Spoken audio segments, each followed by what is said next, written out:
বিদ্যালয় অসম চৰকাৰৰ যি গুণোৎসৱ তৃতীয় পৰ্যায়ৰ গুণোৎসৱ আজি আপোনালোকে নেভিল উচ্চতৰ মাধ্যমিক বিদ্যালয় হৈছে কি ক'ব এজন প্ৰাক্তন ছাত্ৰ হিচাপে আজিৰ এই শুভক্ষণত চাৰিদুৱাৰ উচ্চতৰ মাধ্যমিক বিদ্যালয় এখন ঐতিহ্যমণ্ডিত উচ্চতৰ মাধ্যমিক বিদ্যালয় 1950 চনতে স্থাপিত ইয়াত আমি 83 চনত ইয়াৰ পৰা আমি মেট্ৰিক পাছ কৰি ওলাই গৈছিলোঁ আৰু আজি এই গুণোৎসৱৰ পবিত্ৰ মুহূৰ্তত বিদ্যালয়খনলৈ আহি বহুত নষ্টালজিক হৈ পৰিছোঁ আৰু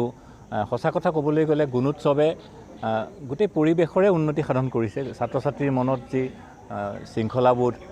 শিক্ষকৰ প্ৰতি সন্মান অভিভাৱকৰ প্ৰতি সন্মান বিদ্যালয়খনৰ প্ৰতি সন্মান প্ৰাৰ্থনা সংগীতৰ পৰা আৰম্ভ কৰি আটাইখিনি আমি চালোঁ যথেষ্ট উৎকৰ্ষ সাধন হৈছে আৰু এই প্ৰচেষ্টা অব্যাহত থাকিলে অনাগত দিনতো এই বিদ্যালয়খন জিলাখনৰ ভিতৰতে নহয় অসমৰ এখন প্ৰথম শাৰীৰ বিদ্যালয় হিচাপে স্বীকৃত হ'ব ইতিমধ্যে কেইবাবাৰো ইয়াত 100% ফলাফল লাভ কৰিছে গতিকে মই এজন প্ৰাক্তন ছাত্ৰ হিচাপে এই বিদ্যালয়ৰ উত্তৰোত্তৰ কামনা কৰিছোঁ ধন্যবাদ আজি নেভিল উচ্চতৰ মাধ্যমিক বিদ্যালয় চাৰিদুৱাৰৰ যি গুণোৎসৱ হৈছে তৃতীয় পৰ্যায়ৰ গুণোৎসৱ অসমত তাৰে আজি আমি আমাৰ দুটা ইউনিট আছিল এটা নেভিল আৰু এটা চাৰিদুৱাৰ সেই ইউনিটটো নেভিলটোৰ আজি আমাৰ যিটো বহি মূল্যায়ন সেইটো আৰম্ভ হৈছে গতিকে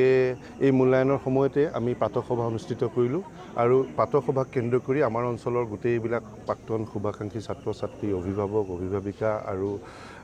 জ্যেষ্ঠ নাগৰিক আটাইকে মাতিছিলোঁ তেখেতসকলৰ আটাইৰে উৎসাহ উদ্দীপনা দেখি আমি অত্যন্ত আনন্দিত হৈছোঁ আৰু আশা কৰিম আমি প্ৰথমবাৰ যেনেকৈ এ গ্ৰেড পাইছিলোঁ গুণোৎসৱত সেই ফলাফল আমি পাবলৈ সক্ষম হ'ম ছাত্ৰ ছাত্ৰীৰ যিটো উৎসাহ উদ্দীপনা দেখিছোঁ আৰু আশা কৰিম আটাইৰে সহযোগত এই গুণোৎসৱ সুন্দৰভাৱে সমাপন হওক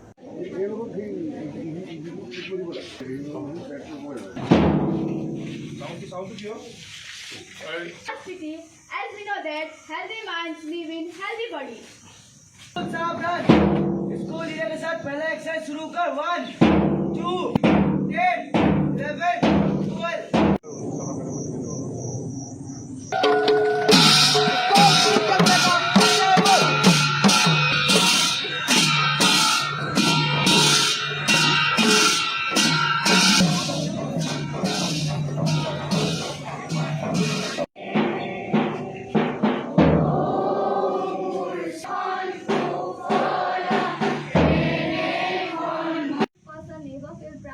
Always take care of the feelings of others. Do some mistake. Good parents is necessary for all of us.